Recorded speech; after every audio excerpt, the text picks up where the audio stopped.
dəfə bizi ağlatdı. Yəni bir proyektlərimiz var idi onunla. Prezidentimiz üçün nə qədər proyektlər çəkmişik bir yerdə. Çox yaxşı insan idi, bizi hər zaman güldürürdü. Gözəl söhbətlərimiz olurdu. Yəni dünəndən belə bir havalıyam.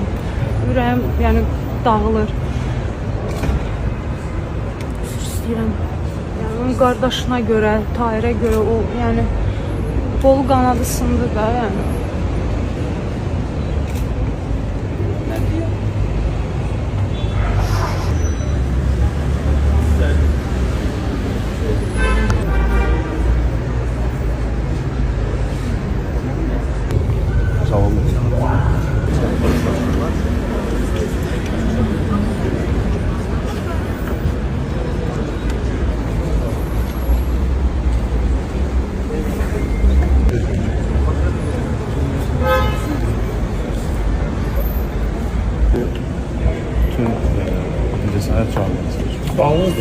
Azərbaycan incəsənəti üçün olduqca böyük, ağır bir itkidir.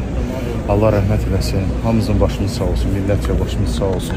Çox ağırlıdır, danışmaq demək olar ki, söz tapmır. Sözün əsl mənasında hamımızı çox sarsıtdı bu xəbər.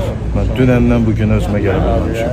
İnanın ki, bütün günü biz verilişdəydik, hətta canlı efirdən sonra belə bir xəbəri aldıq və inanın ki, bütün sanki həyat durdu bizim üçün.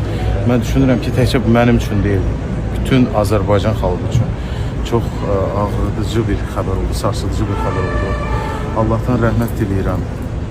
Tahir qardaşımıza baş sağlığı diləyirəm, o ailəsinə, övladlarına baş sağlığı diləyirəm. Sağ olma deyim.